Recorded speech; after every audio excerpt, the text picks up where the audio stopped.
Awfully hard when you see what they've done. These people are so evil. And at the same time, the country can come together. You know, I'm saying this, but the country can come together. You famously said regarding Hillary Clinton, lock her up. You declined to do that as president. I beat her. It's easier when you win. And they all said lock her up. And I felt, and I could have done it, but I felt it would have been a terrible thing. And then this happened to me.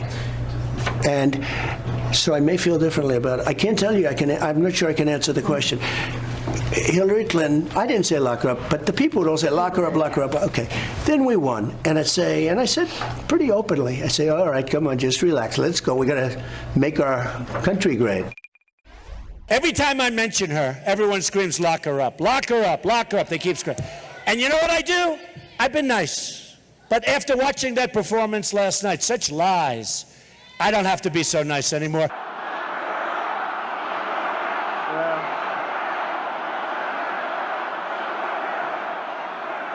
I used to say just a couple of weeks ago, let's just beat her on November 8th, but you know what?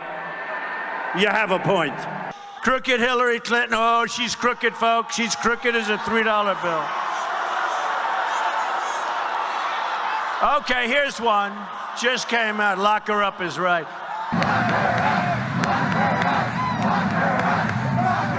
Tell you what, for what she's done, they should lock her up. She's disgraceful. It's disgraceful. So crooked Hillary, crooked, you should lock her up, I'll tell you. Lock up the Bidens. Lock up Hillary. Lock them up. That final one was just a few weeks before the 2020 election, when he was calling for the imprisonment of his political opponent. So I guess he agrees with... by his attorney general. And he kept saying, despite the lies to the Fox and Friends weekend crew, which of course they didn't challenge him after he said that, he said, lock her up repeatedly, joined in, agreed with the crowd repeatedly. The guy completely, and this idea, Jonathan Lemire, that he didn't push after he was president of the United States to investigate Hillary. He did time and again, his attorney generals came back and said, there's nothing to indict her on. Yeah, I was struck by how many of those rallies, both in 2016 and 2020, I attended.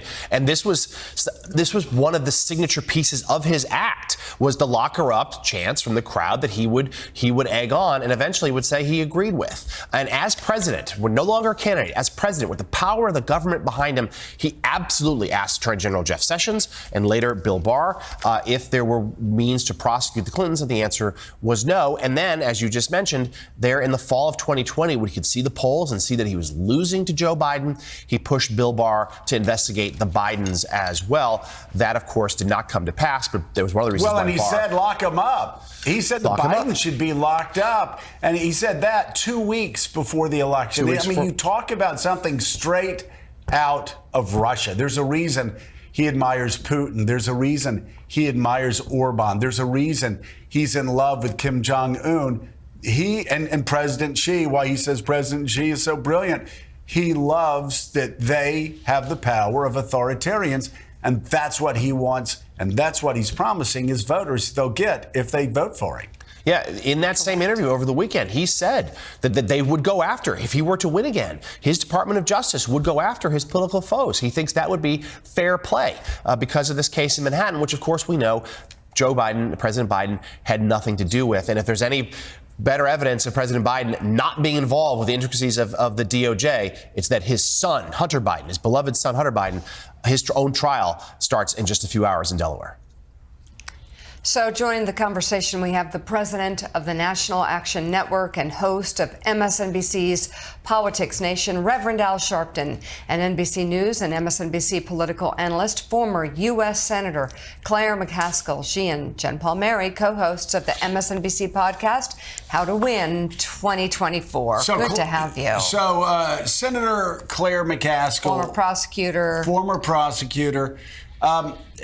Talk about Donald Trump.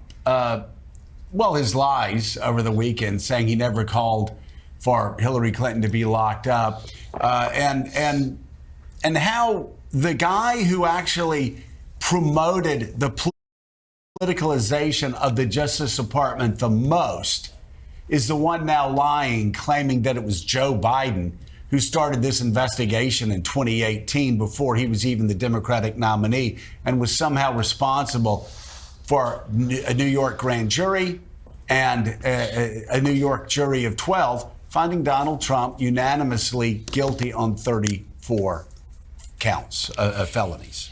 Yeah, what's interesting about this is that the Republicans who are denigrating the institutions that make sure we have a rule of law in this country that applies to everyone, these folks are advocating for red state DAs to go out and prosecute Democrats. And Donald Trump, when he got in the White House, wanted the Justice Department to bend to his will and go after his political opponents. What they forget is the most essential ingredient in our rule of law is evidence. And evidence is not a Democrat. Evidence is not a Republican. Evidence is not a communist or a libertarian or a socialist. Evidence is what comes into court for juries to consider. And the reason that Donald Trump is being prosecuted is not complicated. It's because of the evidence. And I thought this interview was astounding in so many ways. How about him firing all the generals and putting in MAGA loyalists? Can you imagine what that would do to our military? Can you imagine the upheaval that would cause within a military that is so important right now with the world in the kind of, on knife's edge in terms of the Middle East and in terms of what Russia's trying to do, China's desire in terms of what they want to do with their power in that part of the world? So I listen. And when the mask slipped, Joe, when he said, "It's easier when you win."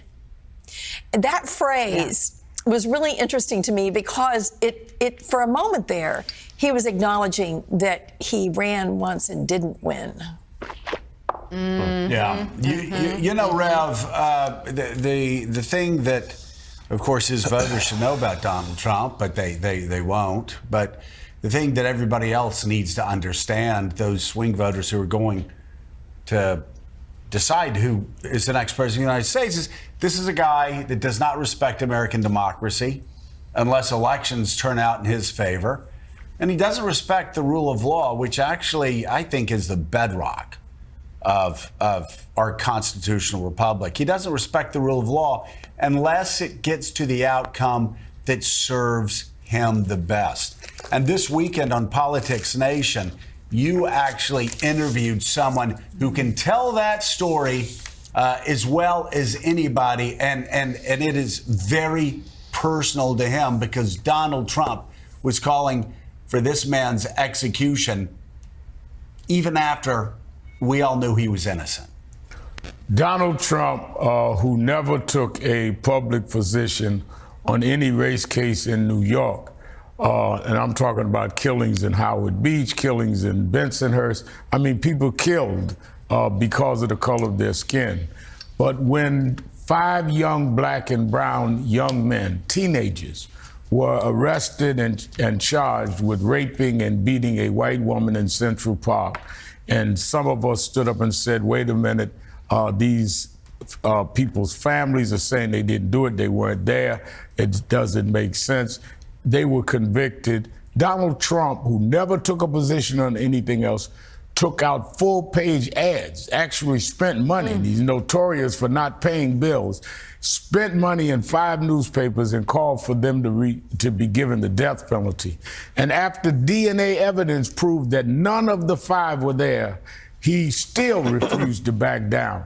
And so one of the 5, who's now a member of the city council, came on my show this weekend because as we see these polls talking about black men moving away from Trump. They need to know what they're moving toward. Here's a man who committed himself to the execution of young black men, even when the evidence was the other way. Here's a man that was, many of us are adversaries of the stop and frisk policy. Nobody was closer to Rudy Giuliani in stop and frisk than Donald Trump.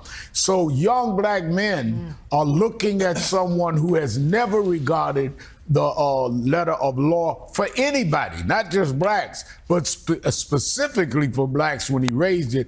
But he had no respect for law at all. When you have a man that now talks about judges and others like there's something wrong with them if they judge him, it is a threat to all of us. And I think that we need to understand this election is more than a race between two older men. This is about where we're going to have law in this country. Well, and he doesn't respect the judges. He doesn't respect the rule of law. He doesn't respect American democracy unless he wins. When he loses, he undermines it. He attacks America. He says America's horrible. But also, let's talk about the jury. Yeah. Him going after the jury, even when his lawyer said the jury did a very good job. But think about the sacrifice those jurors made for 6 weeks away from work, away from home, away from their families, away from their lives, under incredible stress. Now being doxxed. Now Trump people trying to dox them, trying to find out who they are, to terrorize them, threats. These people sacrificed an awful lot. Yeah. And for Marco Rubio to feed into that, to feed into the hatred, to feed into the threats by saying that this is like Castro's disgraceful Cuba, for other Republicans to feed into that by suggesting that these American citizens who did their civic duty, who went and sat for 6 weeks, that somehow they're in line with Joseph Stalin and just the heinous show trials of the 1930s in the Soviet Union. It's unspeakable. And make no mistake, these Republicans that attack the jurors, that attack the decision, that attack the judicial system, and make those comparisons with the worst dictators of the 20th century, all they're doing is they're putting the lives of the judge, the family, the jurors, everybody in danger. Yeah. And long-term ramifications for the country. November's presidential election has implications well beyond our country's borders. And a new piece in The Atlantic entitled "What Europe Fears" details how European leaders and NATO are preparing for the potential re-election of Donald Trump. And joining us now, the author of that piece, staff writer at The Atlantic, McKay Coppins. McKay, thank you for coming on this morning. So tell us what these leaders are saying. You know, I was struck traveling through Europe and talking to all these leaders by two things. One is that they're watching the U.S. election very, very closely. Thomas Bagger, the state secretary in Germany, actually told me that in a year when billions of people around the world will have the opportunity to vote, the one election everyone in Europe cares about and is paying attention to is the American presidential election. The other thing that struck me is that almost every official I spoke to believed that Donald Trump was going to win again. And they say that with a sense of dread, in some cases bordering on panic, honestly. You know, the word that I heard most often in these interviews was existential. They said if Donald Trump comes back, you know, we made it through the first Trump term, right? And it took a toll on the transatlantic relationship, but they made it through. They said if he comes back, given what he's been saying about NATO, given what he's been saying about Russia, the war in Ukraine, they're really afraid that it will be the end of NATO and the beginning of a new stage of Russian aggression that Europe, frankly, isn't prepared for without America's support. So, McKay, let's dive into that a little bit more. There's been, from President Macron of France in particular, this effort to try to make European more independent, or should we at least say less dependent on the U.S. In terms of our military and financial strength. What other steps are he and his fellow European leaders taking to try to, if you will, Trump-proof what they're doing right now ahead of his possible return? Yeah, there have been a number of efforts recently proposed. One of them, as you mentioned, is developing defense autonomy in Europe in a way that would potentially channel funds away from NATO, which really does rely on America, and toward the European Defense Alliance. There's been talk of taking the responsibility for arming Ukraine, the literal logistical responsibility, out of America's hands and putting that in NATO's hands, because they don't know if a future Trump administration would abandon the war or not. And really the biggest change has been that a lot of European allies are spending a lot more now on their own defense. And this is one thing that, Trump takes credit for.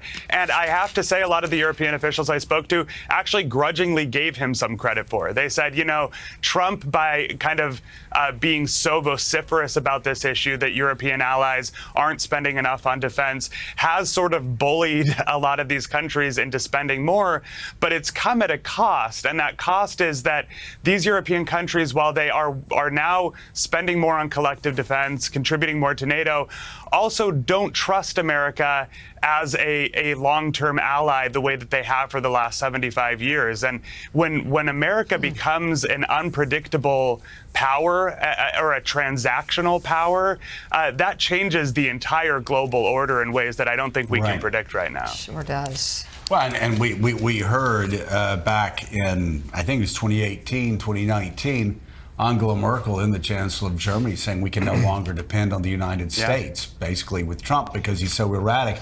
We're going to have to defend ourselves. It's something Macron has said as well. So it's damning with faint praise, Claire McCaskill, if Donald Trump's making them spend more money on defense, because they're spending more money on defense because they know they can't count on the United States in their minds if Donald Trump is president of the United States. McKay writes this also, that almost every official I spoke with believed that Trump is going to win. And I hear that an awful lot from Europe, and I hear it from across the world. I think, Claire, we should probably tell our friends not to bet too many euros or pounds or rubles on that fact, because what you see on TV may not be what ends up happening in voting booths for swing voters in Wisconsin, Michigan, and Pennsylvania.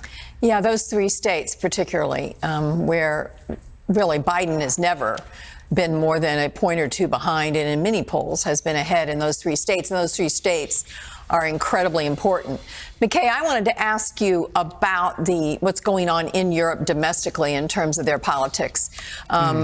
We have seen in the United States populism and a really virulent strand of nationalism, anti-immigration that has really roiled our politics here. What is happening in that front in Europe? It looks from a distance that they're having some of the same issues internally within the conservative parties there, the anti-immigration, the populism. Is that something that Europe is also worried about? Oh, no question. The fear of Trump's return in Europe is of a piece with the fear of a broader rise of right-wing populism and nationalism across Europe. We've seen it in the UK. We've seen it in Italy. In Germany, the AfD party, which is the far-right party, there was one recent poll that found that 25% of Germans now identify with that party, and that's a pretty extreme party. So there's no question that throughout Western democracies, and really in Europe especially, we've seen a lot of the same forces that have contributed to Trump's rise. And so in some ways, the Europeans kind of understand Trump through that prism. Right? They're saying, we get it. We have our own issues here. Some of our allies have elected leaders like Donald Trump. But it's different when it happens in America, because America is not only the linchpin of NATO alliance, it is in a lot of ways seen as kind of the big brother, right? The European countries rely on America for security. They rely on it for leadership. They rely on America to set an example to the world for what a well-functioning Western democracy should look like. And a lot of the anxiety about this election in Europe stems from the fact that they're seeing this kind of chaos in American democracy and wondering if the city on a hill can still be looked to as an example. And that causes a lot of alarm among our friends in Europe. Whew, the new piece is online now for The Atlantic. Staff writer McKay Coppins, thank you so much for writing the piece and being on the show this morning. And coming up on Morning Joe, Melinda French Gates announces a massive